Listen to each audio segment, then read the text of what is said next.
We're supposed to talk about something today. Anybody remember what that was? Who was here last Sunday? Oh, good. John, what were we supposed to talk about today? We're supposed to talk about team building, and do you put God in all that you do? Oh, yeah, good. It is, are you a good team player? Are you a good team player, and do you seek God in all that you do? Everything. Did you think about that this week? No? Yes? Yes. And so are you a good team leader? Right here. Are you a good team leader? Team player. Team player. No, what is a team player first? A team player is somebody who will pick up the slack if he sees there's slack somewhere in what the team's mission is. Because not everybody is going to do everything they need to do. And if you see someone slacking in something, you can either help them, alert them, something like that, to make sure that the team stays on its mission. Are you a good team player? Yeah, I'm a very good team player. You are? Yeah. Okay, and that's what it is, what you just told me? Yes. Okay. Are you a good team player? Yes. You are? Yes. You are. And what is a good team player? Someone who's working with the group to try to reach the goal. Whatever the end goal is, you're all trying to move towards it. Yeah. Okay. Is there anyone here who is not a good team player? Only one honest man. Two. Stop at the camera guy. You're not a good team player. Not quite. And why not? Well, I notice that I tend to get kind of mad at people that aren't pulling their weight, and then I also don't quite pull my weight. And,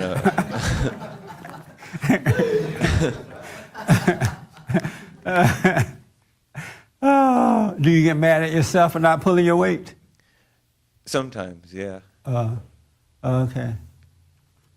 And so you're not a good team player. Well, at least you're honest about it. What's your definition of a good team player?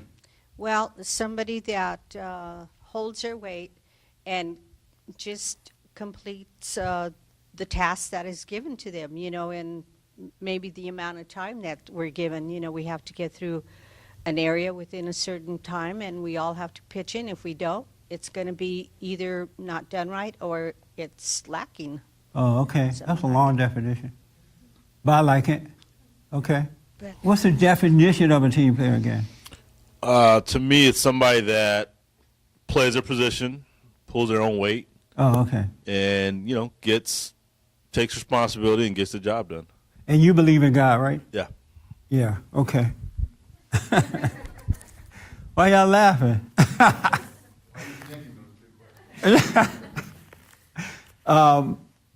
I forgot part two, to ask you guys the part two to this, because time is going by and I really want to get into this.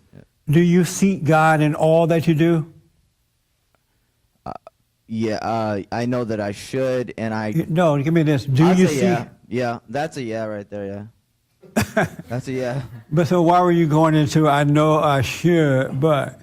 No, I do, really. I mean, whether it's later or before the catastrophe, or... I do, so I end up... All right. John, are you a good team player? You know what? I was going to say yes in the beginning, but after hearing some of the other explanations, I'm kind of not sure. So they made you doubt yourself? Yeah, because on my job, we are, once a year we're put into a team to reach these certain objectives, but there's a monetary value behind it. So I kind of go all out. For the money? Only because of the money, I think. But also in my job, we have a lot of meetings, and we're required to participate and come up with different ideas to how to improve our performance or different things in the job. And I always try to participate. But now I'm kind of unsure after listening to all the answers. But I do notice that with the monetary teams, I go all out, and I'm usually sometimes doing 90% of the work because the other guy's kind of lazy, or 50% of the work because the other guy's busy. But in the end, I help them get the profit also. You do? But if the money wasn't attached to it, you would not work that hard at it. But with if the monetary value wasn't behind it, Yeah. it wasn't that goal, I would be slacking, I think. Did you think about this question this week, during the week? Yes, this past I did. Week? Oh, okay. Do you seek God in all that you do?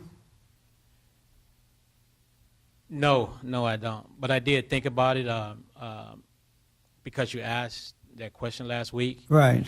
And but no, I don't, to be totally honest. And why not? Because I think I try to do things myself. I rely on myself, and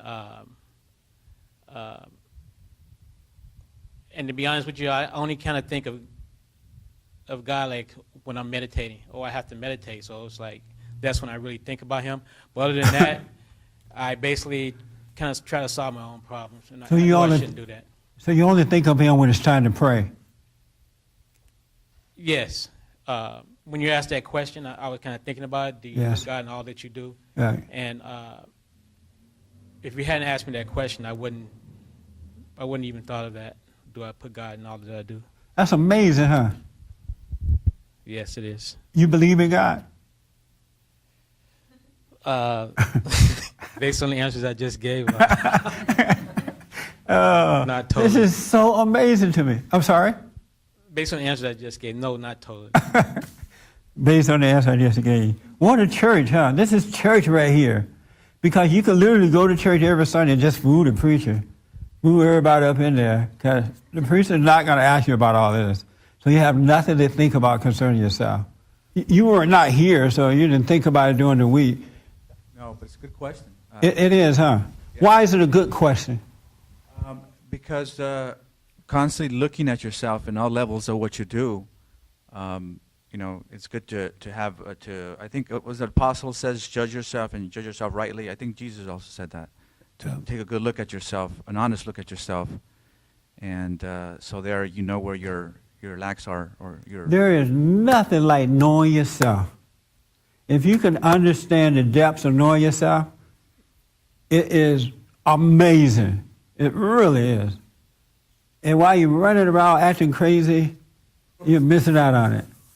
I don't know quite how we as human beings can call ourselves children of the Creator of us, who knows all things. He can make all things happen. He is everything, right? He made us. And yet we say we believe in Him, but do not seek Him in all that we do. I don't know how that's... I do know how, I'm lying when I say I don't know, but I don't know how that separation is there. You know what I'm saying? Because if you love the Father, you know the Father loves you, and you know how you try to treat your kids, it would seem to me that you would seek the Father in all that you do. Unless you don't quite understand that of yourself you can do nothing, and of yourself you know nothing, and that our battle is a spiritual battle in everything that we do, and we have a deceiver who's always trying to deceive us in everything that we do.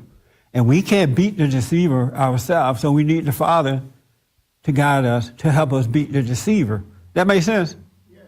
So I don't know how, as children of God, you separate from your Father and not seek Him in all that you do. Let me just say, this is not a put down. This is just, I want you to know that when you lock into the God that's within us and the God that loves us, there's nothing that can stop you. But you got to lock into that. You got to come home to Him and allow Him to guide you. For more information or to purchase a copy of this show, visit us on the web at www.bondinfo.org or call 1-800-411-BOND.